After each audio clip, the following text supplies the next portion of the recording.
Atenção! O programa Rasta News não é recomendado para menores de 16 anos. Contém linguagem obscena, palavras de baixo calão, piadas ruins e humor nordestino. Tire as crianças da sala.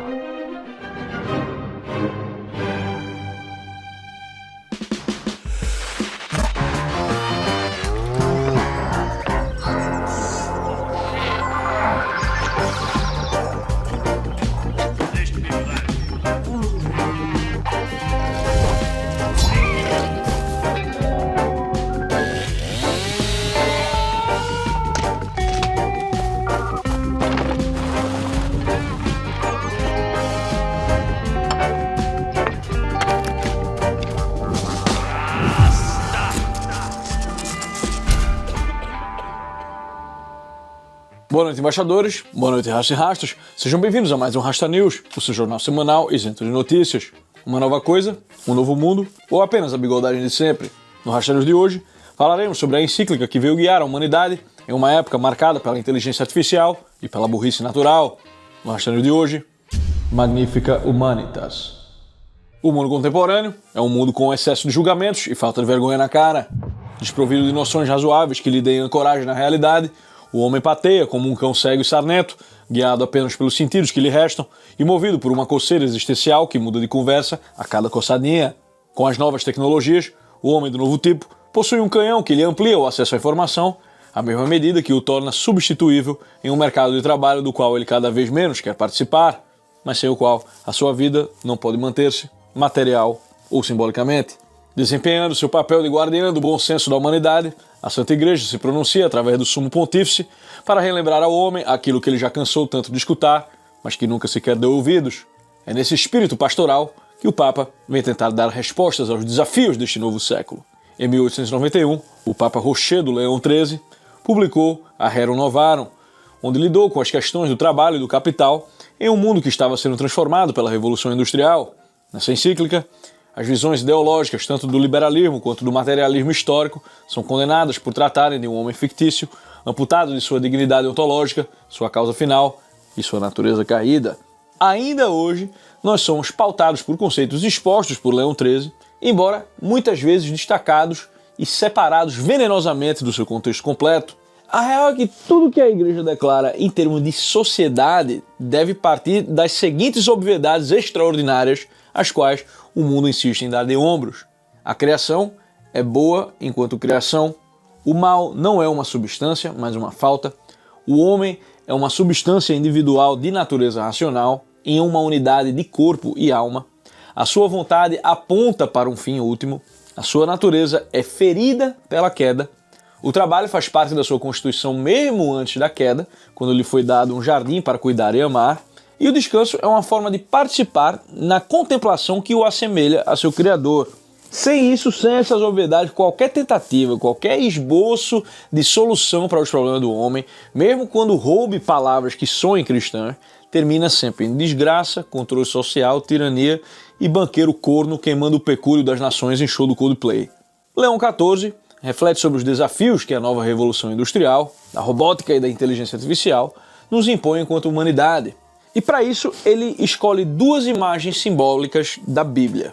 De um lado, a gente tem a Torre de Babel, como o rubris da técnica que almeja capturar os céus, e do outro, a história de Neemias, que chama o povo à comunhão com Deus para reconstruir a muralha de Jerusalém. O texto é dividido em 5 capítulos, sendo o primeiro uma espécie de genealogia do que a gente chama de doutrina social da Igreja. O argumento é que a DSI é uma articulação entre a lei eterna e as circunstâncias temporais do homem. Agostiniano, que é o nosso Papa, faz sentido que ele comece assim, né? O homem tem um destino eterno, mas o drama da sua salvação se desenrola no tempo, no reino das coisas impermanentes. Portanto, uma doutrina que lide com as coisas deste mundo terá o mesmo caráter adaptativo às suas circunstâncias históricas, embora se baseie nos mesmos princípios universais. Essa é uma maneira dele tentar blindar o documento contra essa acusação de que a igreja está se metendo aonde não deve, como se a igreja devesse cuidar apenas das coisas espirituais. Isso aí é de uma indigência, né, cara? Isso aí é um dualismo tacanho, é um negócio de gnóstico isso aí. É como se a matéria ela não fosse informada pelo espírito. A igreja, por mais que não venha substituir os governos na Terra, ela tem a obrigação de oferecer esses princípios de discernimento e examiná-los no caso concreto, né? Afinal, Deus, ele não fez apenas um mundo espiritual. E quando ele disse, dai a César o que é de César e a Deus o que é de Deus, ele o disse em carne e osso, a homens de carne e osso, e que edificaram sua igreja visível, com corpo presente no mundo material e no tempo histórico. O segundo capítulo representa princípios clássicos da doutrina católica, como a dignidade humana, a ideia de bem comum e de destinação universal dos bens, assim como princípios que já inclusive até se secularizaram de maneira bastante problemática, como é a tal da subsidiariedade lá do Tratado de Maastricht, a própria solidariedade e a noção de justiça social. Se eu parto daquelas obviedades, daquele core de bom senso católico, esses termos significam, em boa parte, a adequação das comunidades humanas àquilo que Deus proclama como pertinente à nossa felicidade. Afinal, nossos corações apenas repousam nele, como diz o Rochedo de Hipona. E no entendimento de que é melhor que as decisões sejam tomadas no nível mais próximo daqueles que arcam com as responsabilidades de suas próprias falhas. Então, o que pode ser decidido por indivíduos, por família, por comunidade, ali no nível local, não deve ser relegado a uma instância superior. Se ao menos a União Europeia tivesse entendido isso, né? Leão XIV tenta aplicar esse princípio à tecnologia. Ele diz que no mundo da tecnologia, a instância agregadora de competências, dados, capacidade de decisão é constituída por empresas e plataformas que definem condições de acesso, regras de visibilidade, formas de relação e até mesmo oportunidades econômicas. A subsidiariedade exige que tais processos não sejam impostos a partir de cima, de modo opaco e unilateral, mas que sejam orientados para o bem comum através da transparência, da responsabilidade e de formas concretas de participação. Isso aí envolve auditorias independentes, transparência sobre os algoritmos, acesso equitativo aos dados, instrumentos de recurso. Isso precisa ser aplicado a uma sociedade cada vez mais dependente de dados, de algoritmos, de plataformas, de patentes, de infraestruturas digitais e de capacidade computacional. É um novo campo de propriedade e de poder que não existia na época de Leão XIII. Daí o terceiro capítulo já é mais filosófico. O Papa retoma aquele contraste entre Babel e Jerusalém para perguntar se a técnica será usada como instrumento de domínio, de eficiência e autossuficiência ou como parte de uma reconstrução paciente, responsável e orientada ao bem. É aí que ele denuncia o paradigma tecnocrático, quer dizer, a tendência moderna de transformar a eficiência no critério supremo, a utilidade no critério supremo. Então ele lembra que as tecnologias como IA, robótica, biotecnologia, nanotecnologia, elas podem muito bem ajudar o homem, elas fazem parte da realidade e elas são boas enquanto são, mas elas também podem acelerar a redução do homem ao seu desempenho, transformando ele num dado, numa peça de engrenagem. Por isso que ele insiste que a inteligência artificial não deve ser confundida com a inteligência humana. Isso aqui é um remédiozinho para o pensamento moderno sobre inteligência, né? Porque o que se chama de inteligência artificial hoje é no máximo uma paródia de uma cogitativa artificial, né? É uma potência de combinação, de associação, de cálculo e resposta. O problema é que as pessoas acham que a gente só faz isso, né? A gente capta formas inteligíveis, pô. Isso é um negócio que não dá para uma máquina fazer. Ela não é inteligência em sentido pleno. Ela não apreende o ser, ela não contempla a verdade, ela não tem nenhuma consciência moral, né? Ela não ama, ela não sofre, ela não se arrepende e muito menos ela é capaz de ordenar a sua própria ação a um fim último. E é justamente daí que decorrem os riscos de delegação excessiva, dessa aparência falsa de objetividade do ChatGPT, tipo, você está perguntando um negócio para ele, você tem que ir pelas beiradas, porque senão ele vai tentar manipular você. Ele fala com essa palmolescência Coldplay, assim, simulando empatia, e ele termina substituindo a própria relação humana por uma aparência de relação. Cada vez mais eu vejo as pessoas falando dessa maneira, e isso além dos problemas sociais que a gente tem visto de concentração de poder em poucas plataformas e de quem controla as nuvens. O Papa também afirma que a inteligência artificial não é moralmente neutra, porque todo sistema técnico que existe já vem com certas escolhas incorporadas ali nele, sobre o que é que ela vai medir, sobre o que é que ela vai ignorar, o que é que ela vai otimizar aqui, como é que ela vai classificar, quais são as definições, e tudo isso exige transparência e a tal accountability, né? A chamada responsabilidade civil, a anti-bigodagem.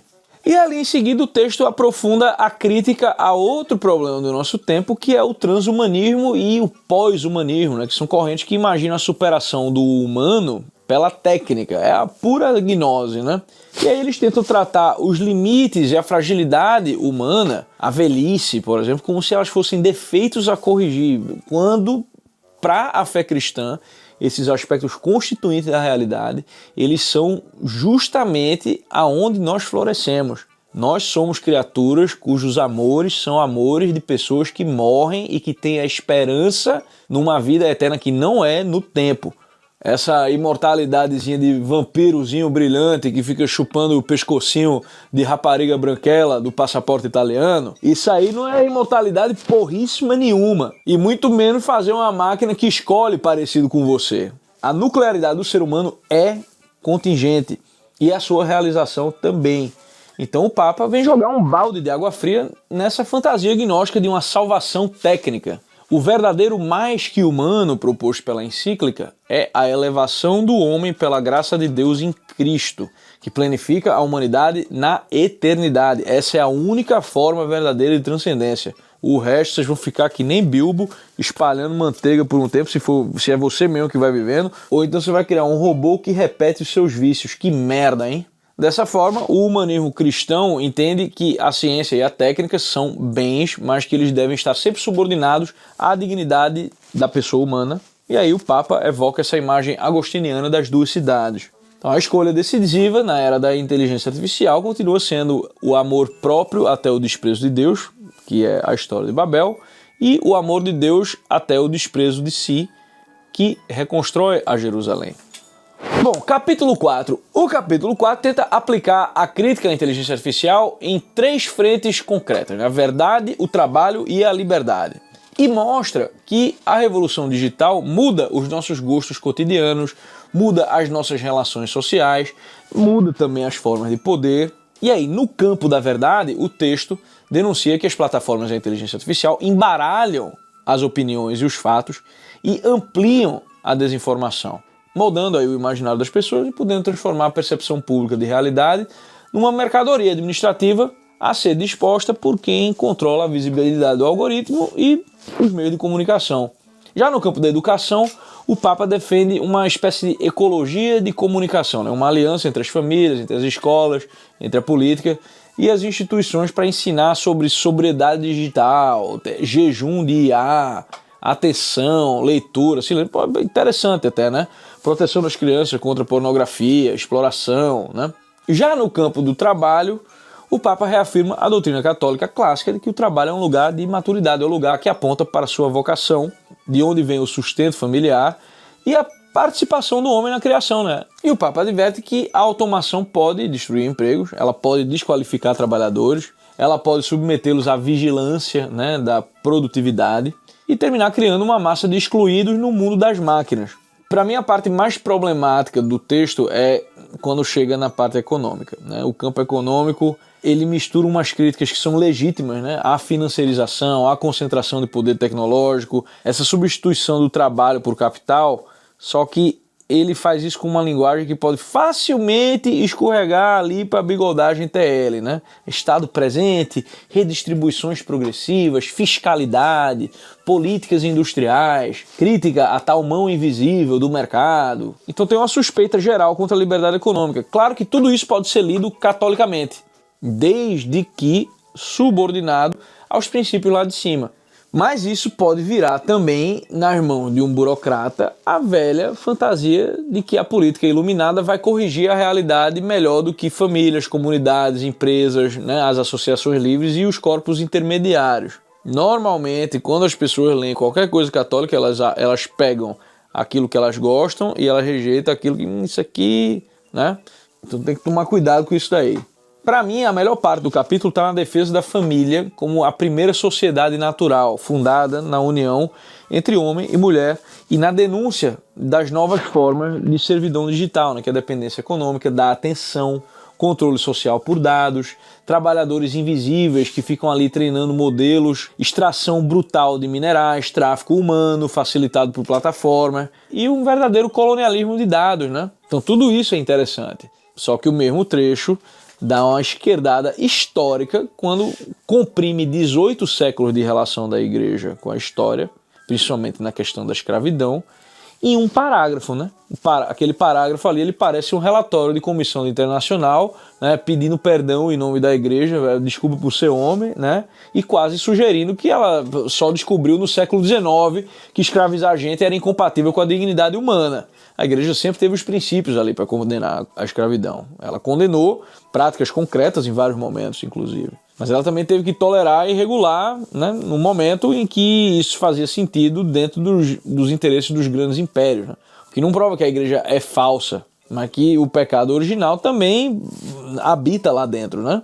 Enfim, essa é a parte mais vulnerável do texto para mim, porque ela pode ser lida de uma maneira a transformar todo o problema humano em uma demanda por regulação, tem que ter uma lei, tá na lei, e aquele meia-culpa institucional, né? Tipo, que é quase como se a igreja estivesse adequando agora a linguagem de ESG, né? Que é coisa de Faria Limer. Né? As palavras bonitas, tipo dignidade, inclusão, transparência, né? Bom, isso aí pode terminar desembocando na mesma bigodagem, né? Decidir pelo homem comum em nome do bem comum do homem comum. E aí chegamos ao capítulo 5, onde a discussão da inteligência artificial é ampliada para o terreno mais dramático da política, que é a guerra, mostrando ali que a técnica, quando separada da ética, não apenas torna a vida mais eficiente, mas também pode tornar a morte mais rápida, mais impessoal e, né, mais distante ali de quem aperta o botãozinho. O cara aperta o pitoquinho ali, toma um pica-lata e vai para casa. A cultura do poder aparece na encíclica como a versão geopolítica de Babel, feita ali de rearmamento, indústria bélica, essa guerra híbrida, ataques cibernéticos, esse tipo de coisa. E isso tudo termina gerando uma normalização da guerra, como se ela fosse apenas mais uma ferramenta ali do governo.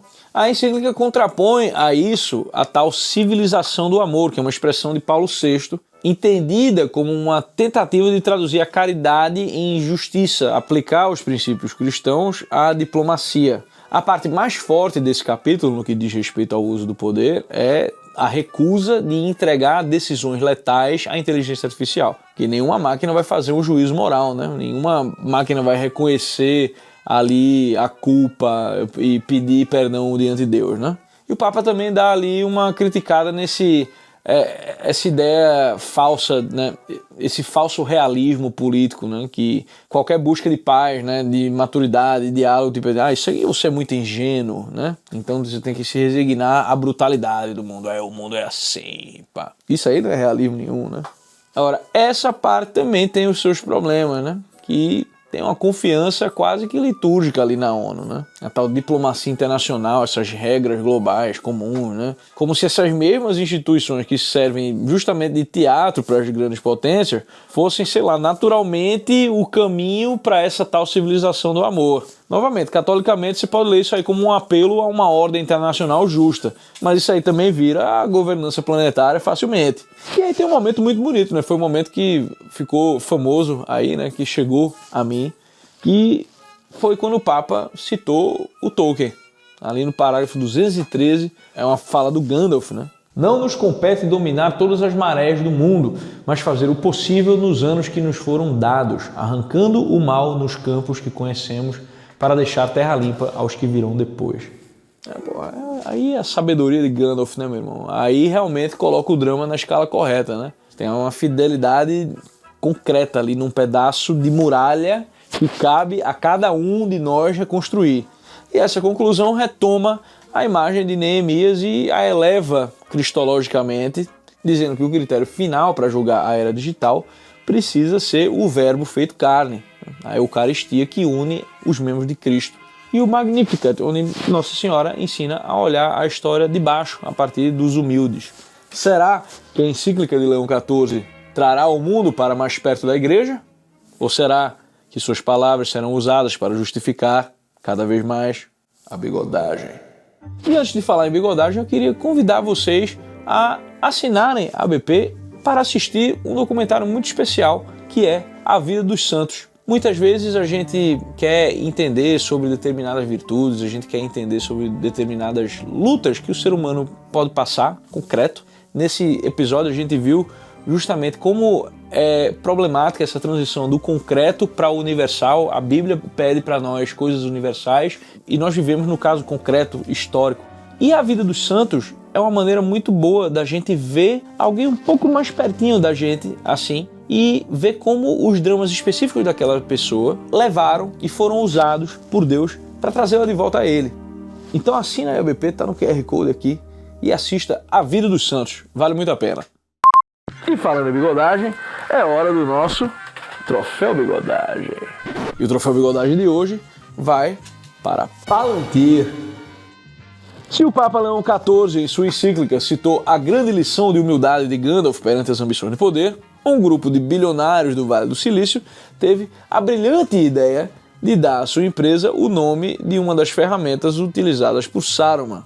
Para quem não sabe, a Palantir é uma das pedras videntes feitas por Fëanor, grande artesão élfico da Primeira Era, que caiu por conta da sua própria soberba, por conta do seu próprio apego à técnica e às obras de suas mãos. As Palantiri são pedras que servem tanto para mostrar acontecimentos em lugares distantes, como um meio de comunicação entre as mentes que se propõem a controlá-las. Muito perigoso isso aí. E o perigo reside justamente em quem mais está olhando quando você está ali fazendo os seus planinhos. Saruman utiliza essa pedra contra a advertência de Gandalf para espiar os seus inimigos e conspirar com os poderes de Mordor e Minas Morgul. O regente de Minas Tirith, que era um homem bom, um homem honrado, é preciso lembrar disso, Denethor era um homem honrado, ele vai perdendo as esperanças, ele vai se corrompendo e ele vai simplesmente desistindo de lutar pela cidade de Minas Tirith, porque as frequentes consultas que ele faz a Palantir são manipuladas por Sauron. Então ele nem mente para ele, mas ele mostra um recorte da realidade em que aparece o quê? A superioridade dos exércitos de Mordor e a aproximação de Aragorn pelo outro lado, junto com essa possibilidade de suplantá-lo. Então se tem uma coisa que a Palantir é no Senhor dos Anéis, é um cautionary tale, né? Um tipo, irmão, se liga, ó aqui ó o perigo, aqui ó o perigo. Perigo, perigo. Perigo! Perigo! Sabe uma coisa? Eu vou fazer. Vai ser a pedra angular da minha empresa. Bom, mas o que é que a empresa Palantir faz?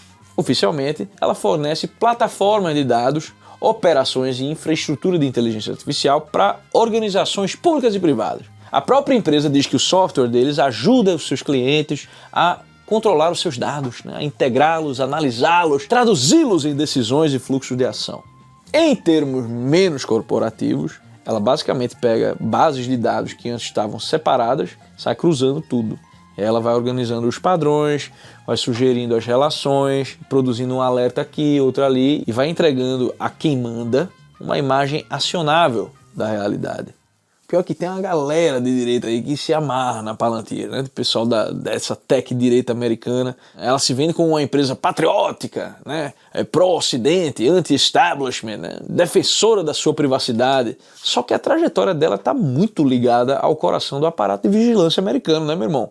Ela nasceu naquele ambiente pós-11 de setembro, né? Ela recebeu o apoio da In-Q-Tel, que é um braço de investimento da CIA. E ela aparece como herdeira privada do projeto Total Information Awareness, que é nada mais nada menos que a ambição de cruzar todos os dados possíveis para dar ao Estado uma visão total da sociedade. Pô, meu irmão, tá de brincadeira, né?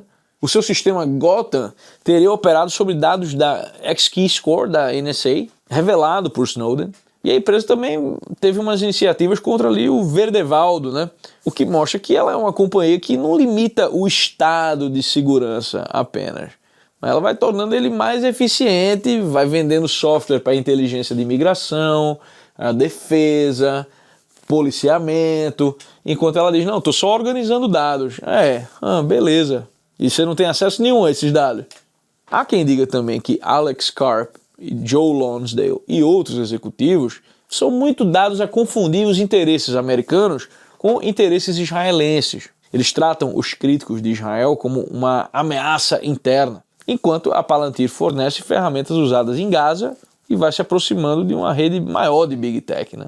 ali de segurança nacional e lobby pró-Israel, né, ao lado de empresas como a Oracle. No fundo, a imagem que se insinua, né, que se desvela, é que a Palantir e essas empresas semelhantes a ela vão colocando nas mãos de um bando de executivo privado a infraestrutura de vigilância mais poderosa já criada, meu amigo. Isso aí, se já é ruim na mão do governo, vai dissolvendo as fronteiras, esse papo de soberania nacional também vai para as cucuias, né? E começa esse lance de espionagem doméstica, guerra externa, aí vem o interesse estrangeiro ali, vem um controle político aqui. E a pergunta conservadora, portanto, é: quem é que está ensinando o Estado a ver? Ao organizar a visão do poder, a empresa, ela não se torna um grande poder ela mesma? Quem garante que ela será responsável pelos seus atos? Quem garante que ela não vai olhar mais do que deve? O seu principal cliente, o governo? Bom, não estou aqui para afirmar nem desafirmar, muito pelo contrário, mas perguntar não ofende. E é por isso que a Palantir merece o nosso troféu Magníficos Bigodes de Bigodagem. Rasta, qual é a resposta para a questão fundamental sobre a vida, o universo e tudo mais? O bicho, deixar as drogas já ajuda bastante a parar de formular questões como se fosse letra da banda Bala Desejo, né, meu irmão? Rasta, como Aragorn conseguiu ter o autocontrole que Isildur não teve em relação ao Um Anel? Ele não se colocou em tentação desnecessária.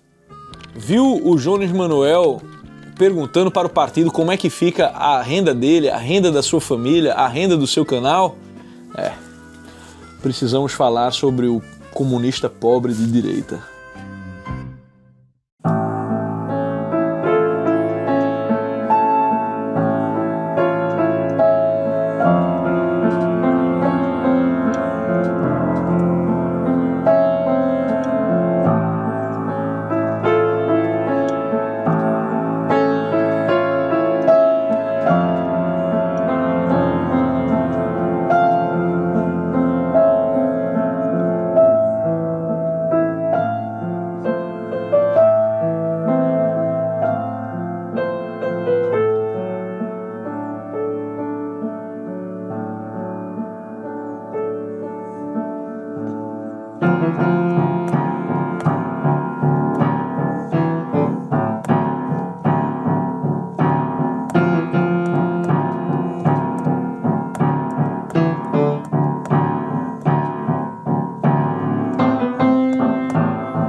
Eu vim anunciar pra vocês que já saiu o meu próprio programa, o Beorn Show. É uma comédia incrível pra toda a família assistir junta. Se você tá procurando um conteúdo com boas mensagens e hilário de verdade pra assistir e rir junto dos seus filhos, é a sua chance. Esse programa une toda a família e eu prometo que o Rasta não fala palavrão neles. Assista agora exclusivamente na plataforma da Brasil Paralelo.